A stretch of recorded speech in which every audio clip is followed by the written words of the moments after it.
Hello दोस्तों, कैसे हैं आप लोग। उम्मीद करती हूँ अच्छे होंगे।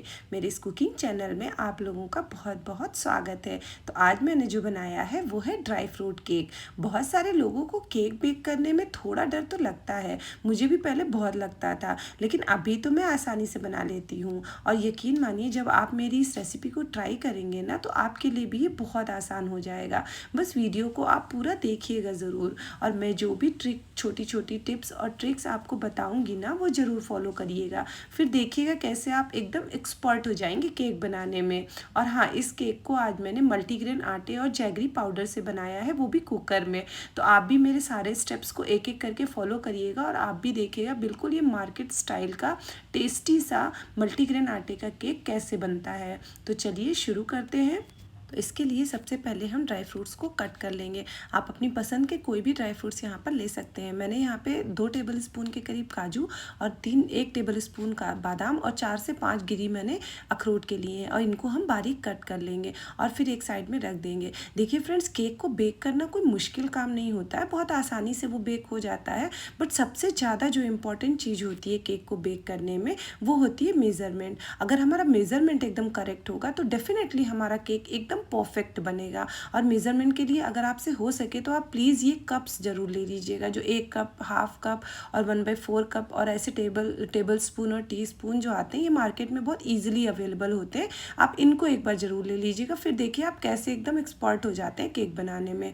अब हम यहाँ पे एक बड़े साइज़ का बोल ले लेंगे और इसमें हम आधे कप के करीब जैगरी पाउडर ऐड कर देंगे। अगर आप जैगरी पाउडर नहीं यूज़ करना चाहते तो यहाँ पे चीनी का पाउडर भी आप यूज़ कर सकते हैं, बट चीनी का पाउडर आप एग्जैक्ट हाफ कप लेंगे, बट जैगरी पाउडर थोड़ा सा आप हाफ कप से ज़्यादा डालेंगे। फिर उसी में हम आधे कप के करीब दही, फेटा हुआ दही डालेंगे। दही को ध्यान रखिएगा बहुत खट्टा नहीं हो और रूम टेम्परेचर पे हो। अगर फ्रिज में है तो उसको 1-2 घंटे पहले आप निकाल के बाहर रख लीजिएगा, या फिर गैस पे हल्का सा गुनगुना कर लीजिएगा, मतलब नॉर्मल टेम्परेचर रखना है। फिर इसमें हम 1/4 कप के करीब बटर ऐड कर देंगे। आप बटर की जगह घी भी ले सकते हैं, या कोई भी ऑयल जो आप खाते हैं वो ले सकते हैं। फिर इन सारी चीज़ों को हम बहुत अच्छे से मिक्स कर लेंगे। केक बनाने में ध्यान रखिएगा कि आप जो भी लिक्विड फॉर्म में चीज़ें लेते हैं वो एकदम रूम टेम्परेचर पे होने चाहिए, मतलब ना बहुत ज़्यादा गर्म होने चाहिए ना बहुत ज़्यादा ठंडे होने चाहिए। फिर इन सारी चीज़ों को अब हम अच्छे से मिक्स कर लेंगे, मतलब जैगरी पाउडर हमारा बहुत अच्छे से घुल जाए इतनी देर तक इसको हम मिक्स करेंगे। लगभग 3 से 4 मिनट लग जाते हैं मिक्स करने में। तो अब इसको हम एक साइड में रख के अपने कुकर को प्री हीट कर लेंगे। ये 5 लीटर का कुकर मैंने लिया है और इसको मीडियम फ्लेम पे हम चढ़ा देंगे। और इसमें मैंने नमक ऐड किया है। ये नमक का मेरा काफ़ी पुराना है, मतलब मैं कई बार इसको बेक कर चुकी हूँ इसमें। आपके पास नहीं, आप नॉर्मल नमक लीजिएगा, फिर उसको आप यूज़ करने के बाद इसको एक डब्बे में करके रख दीजिएगा और फिर बाद में आप उसको बेकिंग में यूज़ करते रहिएगा, उसमें कोई दिक्कत नहीं आती है। जब तक हमारा कुकर प्री हीट होता है उतनी देर में यहाँ पे हम केक टिन को लाइन अप कर लेंगे। अगर आपके पास केक टिन नहीं है तो आप कोई भी छोटे साइज़ का भगोना या कटोरा, स्टील का कटोरा, इस भगोना आप ले सकते हैं जो आपके कुकर में आसानी से फिट हो जाए, उस सेम साइज़ का। और फिर इसको हम बटर पेपर से लाइन अप कर देंगे। अगर आपके पास बटर पेपर भी नहीं है तो आप इसको ग्रीस कर दीजिएगा घी या ऑयल से। तो उसको अच्छे से लेकिन ग्रीस करिएगा ताकि हमारा जो केक है उसमें चिपके नहीं और आसानी से डीमोल्ड हो जाए। और ये सारा प्रोसेस आप पहले ही करके रख लीजिएगा, मतलब जब आप केक का बैटर तैयार करेंगे उसके पहले ही ये सारा ग्रीसिंग या फिर लाइनअप सब जो भी आपको करना है वो पहले ही करके रख लीजिएगा। वो क्यों करना है वो मैं आपको आगे बताती हूँ। फिर इसको एक साइड में रख के हमने जो लिक्विड वाला फॉर्म तैयार किया था उसमें अब हम अपने सारे ड्राई इंग्रेडिएंट्स ऐड कर देंगे। तो इसके लिए हम एक छन्ना लेंगे और इसमें हम 1 कप के करीब मल्टीग्रेन आटा जो मैं खाती हूँ आशीर्वाद का, वो मैं यूज़ कर रही हूँ। अगर आपको व्हीट फ्लोर आप खाते हो तो आप उसको यूज़ कर लेना, और या फिर मैदा अगर आपको यूज़ करना है तो आप उसको भी यूज़ कर सकते हैं। और इसी के साथ ही हम यहाँ पे 1 टेबलस्पून कस्टर्ड पाउडर लेंगे और 3 टेबलस्पून के करीब हम यहाँ पे मिल्क पाउडर लेंगे। मिल्क पाउडर थोड़ा सा ज़रूरी हो जाता है क्योंकि हमारे इसमें फिर गेहूं के आटे की या फिर मल्टीग्रेन आटे की जो स्मेल है वो बिल्कुल नहीं आती उसको डालने से, और फ्लेवर बिल्कुल मार्केट स्टाइल का आता है। तो अभी इन सारी चीज़ों को अब हम अच्छे से मिक्स कर लेंगे और इसके लिए हम दूध का यूज़ करेंगे। दूध भी हमारा रूम टेम्परेचर पे ही होना चाहिए और मलाई भी उसमें नहीं हो, इस चीज़ का ध्यान रखिएगा। उसको छान लीजिएगा पहले ही।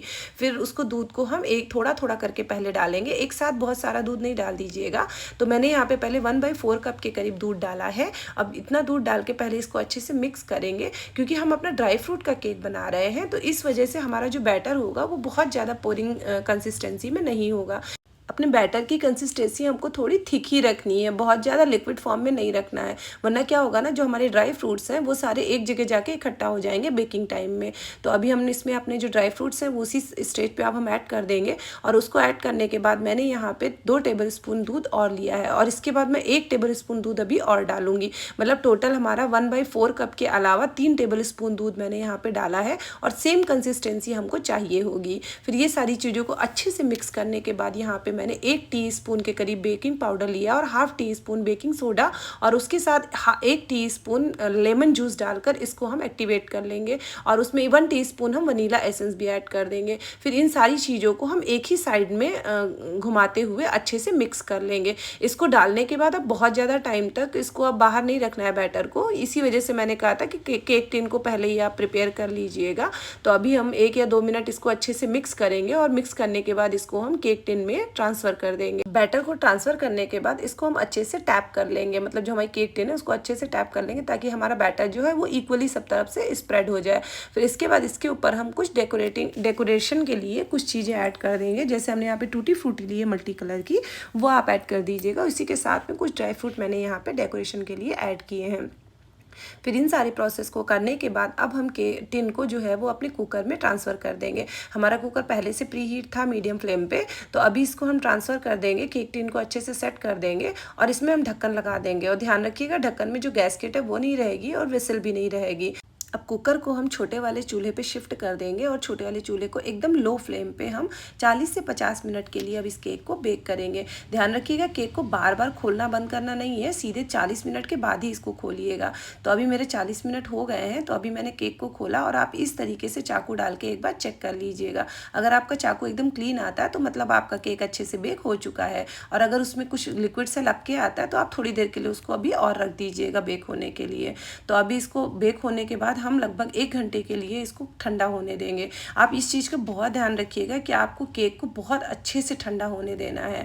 तो डीमोल्ड करने के लिए कम से कम आधा घंटा 1 घंटा आप केक को बाहर रखिएगा, उसके बाद ही डीमोल्ड करिएगा। तो अभी देखिए हमारा ये केक जो है, आटे का केक, कितना ज़्यादा सॉफ्ट और कितना बढ़िया सा बेक होके तैयार हो गया है। तो इसको अब हम, और हाँ, कट करने के लिए कम से कम 2 से 3 घंटे आप इसको रखिएगा कूल होने के लिए, क्योंकि कट करने में क्या है ना, ये आटे का केक है तो कट नहीं होता है ईजिली, अगर ये बहुत अच्छे से ठंडा नहीं होता है। तो हमारा केक लगभग 2 से 3 घंटे ठंडा हो चुका था, तो अभी इसको मैंने कट किया है, और देखिए कितना फ्लफी सा, कितना सॉफ्ट सा केक हमारा बनके रेडी हुआ है। ये बिल्कुल मार्केट स्टाइल जो बेकरी की शॉप पे आपको केक मिलता है, बिल्कुल वैसा ही केक आप घर पे बिल्कुल बना सकते हैं, और वो भी आटे और गुड़ से, और बिल्कुल भी इसका फ्लेवर भी चेंज नहीं होता, इसका फ्लेवर भी बिल्कुल मार्केट स्टाइल का ही आता है। एक बार आप बनाइएगा तो आप देखिएगा, और आप इसको आसानी से बच्चों को भी दे सकते हैं ईजिली। अगर आप डेली भी देते हैं तो कोई इसमें नुकसान नहीं है, बच्चों को आप टिफ़िन में भी दे सकते हैं, या अगर आप किसी सफ़र पे जा रहे हैं तो आप इसको 2 से 3 दिन तक रख के खा सकते हैं। और अगर आप इसको फ्रिज में रखते हैं तो भी आप ये कम से कम 1 हफ्ते तक आपका ये केक एकदम फ्रेश रहेगा। तो फ्रेंड्स, आपको मेरी ये रेसिपी कैसी लगी आप प्लीज़ मुझे कमेंट बॉक्स में ज़रूर बताइएगा, और उसके साथ ही मेरे चैनल को सब्सक्राइब कर लीजिएगा, और मेरे वीडियोज़ को लाइक और शेयर भी कर दीजिएगा। Okay, bye bye, take care.